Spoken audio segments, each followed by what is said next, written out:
Shabbat Shalom, everybody. There are a few things I'd like to speak with you about today. First of all, yesterday you should have received a survey for the Women in Ritual process at Adat Israel. I strongly encourage you, if you haven't already done so, please complete the survey.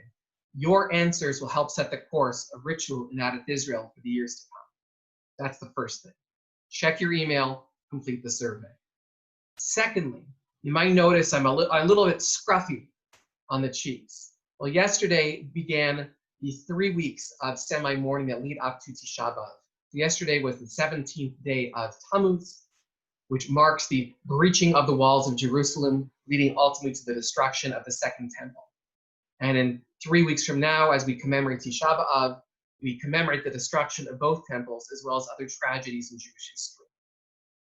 What's really interesting to me this year is that there are rabbis out there, including Rabbi I was reading of this morning from Yeshiva University, who was mentioning, given that the state of the world right now is already a state of semi-mourning because of COVID-19. We're already not experiencing joy in the way that we usually do. We're not going out of our homes. We're not going to the theater.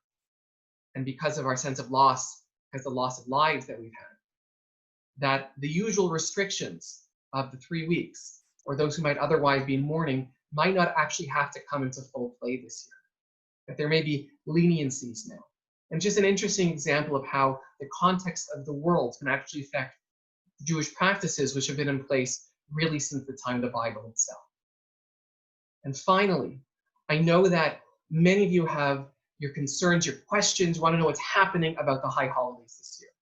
So I want to assure you, of course, for months already now, since this crisis began, the team at Adat Israel have been discussing all sorts of ideas, how to make the high holidays meaningful for all of you.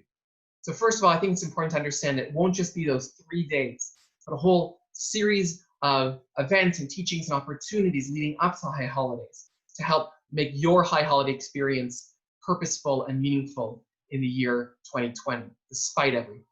Secondly, we're trying to figure out exactly what we're going to do on Rosh Hashanah and Yom Kippur. And it's almost certainly going to be some combination of live streaming, and I know that many of you have been participating so far in that, so thank you for that. I hope that you've liked it, as well as in-person attendance at shul in a socially distanced, safe way. The details of which are still not entirely finalized, and in fact, we're going to be reaching out to all of you to hear your thoughts, what's going to work for you in High Holidays 2020. So Shabbat Shalom. Hope everyone's doing well. Stay home, stay healthy, and please be in touch. We miss you just as much as you miss us. If there's anything that we can do for you, please don't hesitate to reach out. Shabbat Shalom.